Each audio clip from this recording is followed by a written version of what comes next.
ngayon sa trabaho ko. Marami po kasi dyan na nagsasalita, nakuha ko mga bata pa. No? Na yung mga bata na yan, siguro po nakadayo pa noon, ay tayo po ay nakikipaglaban na para sa inyo. Masakit po para sa akin, at masakit para sa aking pamilya. Nandyan po yung asawa ko at yung mga anak ko. No, na kung saan yung asawa ko, ng anak ko sa panganay ko, mag-isa siyang pumunta sa hospital dahil wala po ako, nasa destino ko, napakalayo ko. Yung mga anak ko, nag-ipunang utang ko sa kanila, lumaki sila sa nanay nila na palagi kong wala ako. Saksi po yung pamilya ko, no, sa aking pagseservisyo. Kaya masakit pong marinig kung sino-sino nagsasabi na wala pa po akong nagawa buhay ko. No.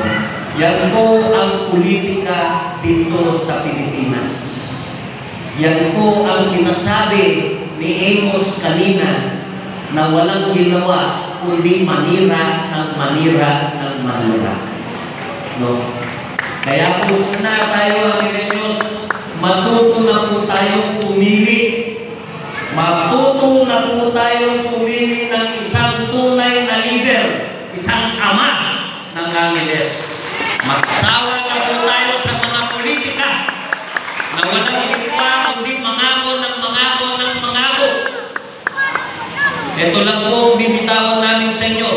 Lahat po ng narinig ninyo dito na pangako ng mga 8 councilors na yan, pati si Vice Amos, lahat po yan ay gagawin natin. Lahat po yan ay gagawin natin. Ang sinabi po natin, tatanggalin natin yung environmental fee na yan, tatanggalin natin yan.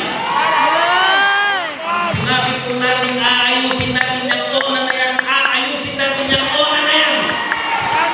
Ang sinabi po natin na yung pensyon nyo, bibigyan namin kayo ng pensyon, ibibigay namin